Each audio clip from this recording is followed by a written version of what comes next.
হায়াত, আমি না তোমাকে বলেছিলাম বাচ্চাটা ডাস্টবিনে ফেলে দিয়ে আসবা? তুমি তা না করে বাচ্চাটাকে ঘরের ভিতর রেখে দিছো। আমার কথা কি তোমার কানে যায় না? তুমি বাচ্চাটা আমাকে দিয়ে দাও, আমি বাচ্চা ফালাইয়া দিয়ে আসবো। আরে তুমি এসব কি করতেছো? বাচ্চা ফালাই দিবা মানে? খবরদার, বাচ্চাকে নিয়ে টানাটানি করবে না, বাচ্চা ব্যথা পাবে।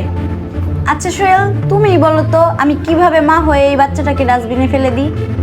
আর আমি তো এই বাচ্চার মা নাকি? আমি কিভাবে পারবো এই বাচ্চাটাকে ডাস্টবিনে ফেলে দিতে? আর কোনো মা কি পারে নিজের বাচ্চাকে ডাস্টবিনে ফেলে দিতে? কি তুমি আমাকে জ্ঞান দিচ্ছ?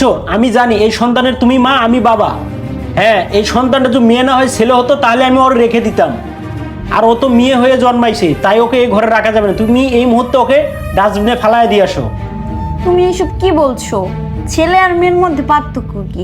আর ও তো বড় হলে আমাদেরই নাম কামাবে, আমরা তো মা বাবা নাকি? আর ও তো বড় হয়ে আর একটা ছেলের হাত ধরে পালিয়ে যাবে, আর তখন এই বদনামটা তোমার আর আমারই হবে।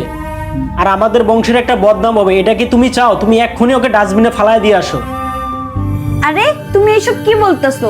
তোমার আম্মু তো মেয়ে মানুষ, আমার আম্মু তো মেয়ে মানুষ, এবং কি আমিও তো মেয়ে মানুষ।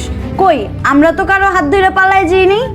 কারণ আমাদের বাবা মাও আমাদের ভালোভাবে শিক্ষা দিচ্ছে, আর আমরাও ওকে ভালোভাবে শিক্ষা দিব।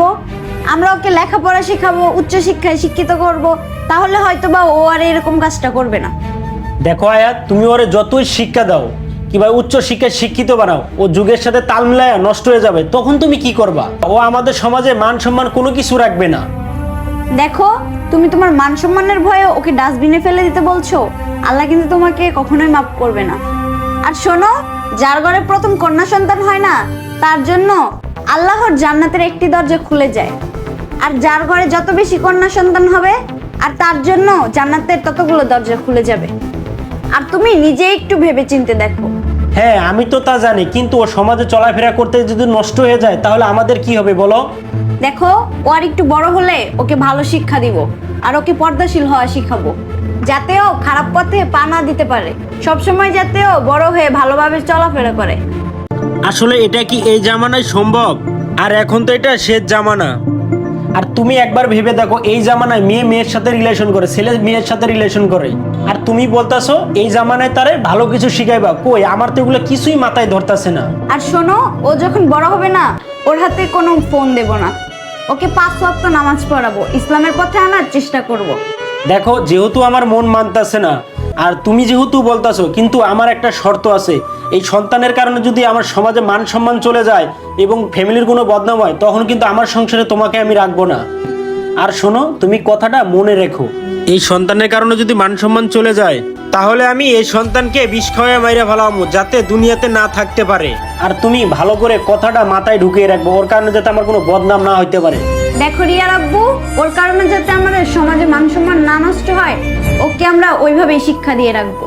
আর সমাজে কেউ যাতে আমাদের উল্টাপাল্টা কোনো কথা না বলতে পারে, এর জন্য ওকে আমরা চোখে চোখে রাখবো, আর অনেক শাসনে রাখবো। আর ও কখনোই আমাদের কথার অবাধ্য হবে না। আর ওকে আমরা মানুষের মতোই মানুষ করব, ইনশাল্লাহ। আচ্ছা ঠিক আছে রিয়ার মা, তুমি থাকো, আমি বাইরে একটু কাজ সেরে আসতেছি। আরে বাইরে যাবো মানে? এখন আর বাইরে যাওয়া লাগবে না, তুমি বাচ্চাটাকে একটু কোলে নাও। আর জন্মের পর থেকে তুমি মেয়েটাকে একবারও কোলে নিলে না। ধরো, এখন মেয়েটাকে একটু কোলে নাও। আরে না না, আমি কোলে নেব না, আমার ভয় লাগে যদি বাচ্চা কোল থেকে পড়ে যায়। আর সবচেয়ে বড় কথা কি জানো, ও আবার প্রস্রাব করে দেবে।